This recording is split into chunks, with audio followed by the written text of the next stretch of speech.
Hello guys, तर finally आम्ही आज पुण्याला पोहोचलो. पुण्याला माझ्या बहिणीचं सासर आहे, तर त्यांच्या घरी पोहोचल्यावर मस्त सनसेट एन्जॉय केला. चहा नाश्ता करून आम्ही पुन्हा जी खाल्ल्याची एकविरा देवी माता आहे तिच्या दर्शनासाठी निघालो. आणि दिवस होता सॅटर्डेचा, तरी आम्हाला जरासुद्धा गर्दी मिळाली नाही. आणि संध्याकाळचे 6:30 वाजले होते. छान असा सनसेट दिसत होता. ढग पूर्ण तांबूस गुलाबी झालेले तुम्ही बघू शकता, किती सुंदर दिसत आहेत बघा. आणि आम्ही पायऱ्या चढत होतो आणि ते पायथ्याशी देवी मातेच्या पादुका होत्या, तिकडे आरती चालू होती आणि खूप दम लागला होता. श्रियान पडला. आम्ही त्याला चिडवत होते, तर त्याला थोडंसं शाय वाटलं. आणि जवळपास म्हणजे मी लहान असताना देवीच्या दर्शनासाठी आले होते आणि आज माझं लग्न होऊन माझ्या मुलग्याला घेऊन मी आलेली आहे.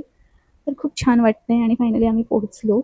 मस्त व्हिडिओ वगैरे काढले, फोटोशूट केला. मंदिरामध्ये फोटो काढायला मनाई आहे म्हणून मी काही फोटो दाखवले नाही आहेत. सो आम्ही छानपैकी एन्जॉय केलं, दर्शन घेतलं आणि दर्शन पण इतकं मस्त झालं, काहीच गर्दी नाही मिळाली कारण आम्ही संध्याकाळच्या वेळेला गेलो होतो.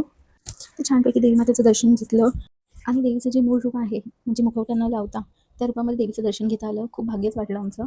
आणि मग घरी जाताना सगळ्यांसाठी छान आईस्क्रीम वगैरे घेतल्या. रात्री जेवलो. मग मी आणि माझे बॅडमिंटन खेळत बसले. श्रियाने पण खूप एन्जॉय केलं पप्पांसोबत. आणि लास्टला आम्हाला आवळ्याचं झाड दिसलं तिकडे आणि मोह काय आवरला नाही गेला म्हणून आम्ही तिकडे रात्रीच्या वेळीच थोडेसे आवळे काढले आणि खाल्ले. तर या ब्लॉगमध्ये एवढंच. तर पुन्हा एका नवीन ब्लॉगमध्ये भेटूया. बाय.